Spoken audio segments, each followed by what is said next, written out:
Illusion. What is illusion? If you're thinking it's some type of magic trick or something that appears to be there but is not really there, that's illusion, not illusion. Get rid of this definition. Illusion is a figure of speech where one refers indirectly to texts, events, people, or places.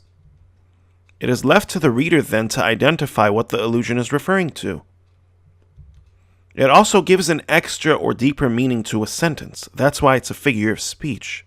If you remember, a figure of speech is where language is used in a non-literal way. So an extra meaning that's not quite literal is given when an illusion is used. There are many types of illusions. There are biblical illusions, so indirect references to the Bible and stories therein. There are historical illusions, so indirect references to historical people or events. There are literary illusions, so indirect references to texts or pieces of literature. There are mythological illusions, so indirect references to myths. And there are cultural illusions, so think music, pop culture, television shows, movies. All those go under cultural illusions. Now, there are many other types of illusions, but these 5 are the most common types. Here's an example of a biblical illusion. It is raining so hard that we are going to need Noah's Ark in order to survive. The Ark is a boat from Noah's flood in Genesis chapters 6 through 9. The rains rained so hard for 40 days that it flooded the whole earth, and only those in the Ark survived. So the idea here is the rain is causing massive flooding, and we can only survive if we have something like Noah's Ark. That's the extra meaning. Example number 2. Historical illusion. I want to be like the president who freed the slaves. So notice it doesn't say his name, but we know it's Abraham Lincoln. And the idea is he helped a lot of people. He did something very important by freeing the slaves and uniting the nation. So he did a lot of important and meaningful actions for the whole nation. So this person is saying they want to do something important and meaningful for the people as well. Now, how do we identify illusions? Well, there's no clear way to identify them.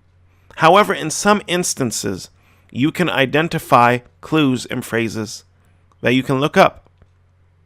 For example, if we see something like this, Jim was afraid to fight the bully.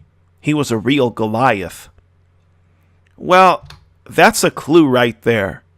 Goliath. So we can look this up and maybe understand what it is referring to and have a deeper understanding of what's going on.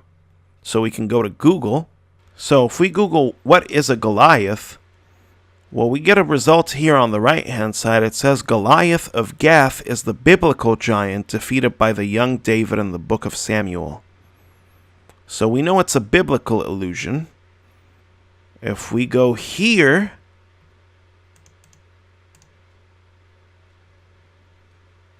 it says in the Bible, a giant Philistine warrior who was slain by David with a stone and sling. So now we know it's a biblical illusion and what it's referring to. So we can see that Goliath was a giant from the Bible. He was defeated by a young King David before he became king using a sling and stones.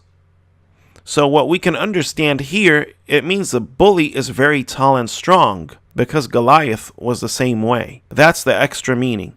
So in a case like this, we can identify a clue and look it up, and we can have success understanding what the illusion is, even though if we were not familiar with it before. But that's not how it always works with illusions. Look at this one, for example. What governs earth and sea and sky is nothing less than love, whose tight rein, if it ever slackened, would leave creation in chaos, of civil war's utter ruin. From the book The Consolation of Philosophy. And it's the last song in Book 2, Chapter 8. So if you look at this right away, we don't really see it referring to anything indirectly, but the reality it is. If you notice, it says what governs the earth, sea, and sky is love. What it's really trying to say is that's the force moving the earth, sea, and sky, like a physical force. But where is this coming from? It's actually coming from an ancient philosopher named Empedocles. He thought that there were two forces in the universe, love and hate. He thought love was the force that brought things together, So made the different elements, the compounds, you get the atoms becoming molecules, then the molecules becoming compounds, and all these different things that we have in the universe.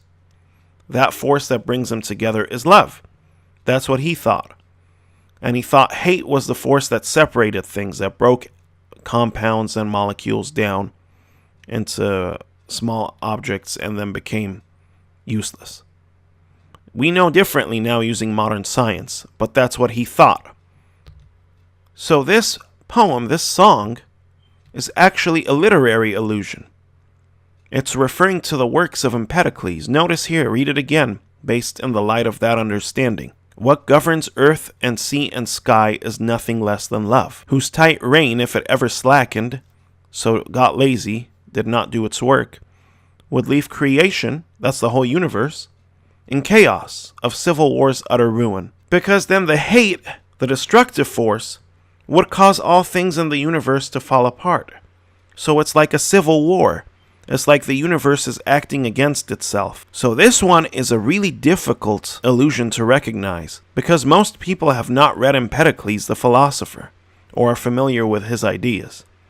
But this is a book of philosophy, the Consolation of Philosophy, and it makes sense that it would indirectly refer to an ancient philosophy like that. So how do we identify illusions? Again, there's no clear way if you are learning them for the first time.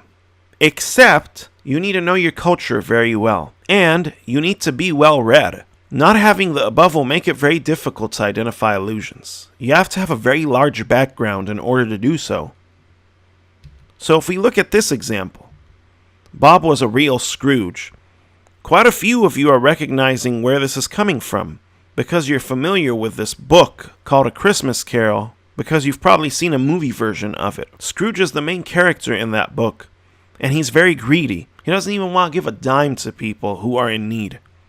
But he changes toward the end and becomes generous. So what they're trying to say about Bob here is he's very greedy. You don't use it in a positive way, because through most of the story, Scrooge is quite greedy. That's the extra meaning. Now, why do authors and writers use illusions? It's for several reasons. Number one, it appeals, or it means to speak to interests, beliefs, or strong feelings that you may have. But it appeals to your prior knowledge in order to connect it to the point the author is trying to make. That way you build a connection. That way you start getting into the book that you're reading or the speech that you're listening to. This connection makes the point stronger. So the author's point becomes much stronger when it's connected to your prior knowledge, and illusions can do that. Illusions also help you understand new or hard ideas, and it can convince you to agree with what the author says. And it can create feelings in the reader or listener. Actually, all types of feelings: joy, happiness, fear, anger, hatred, sympathy, and so on. Now, in order for you to understand why the illusion is being used in the first place and what the author is trying to get you to understand by using it, stop and ask yourself these questions. What does the writer want me to understand or think about this situation, event, character, or place? Did the author use this illusion to create a feeling or mood, a comedic effect, or to show the character's motives? Now, illusions are not inside jokes. They're not references only a few people would understand. They're a bit wider than that.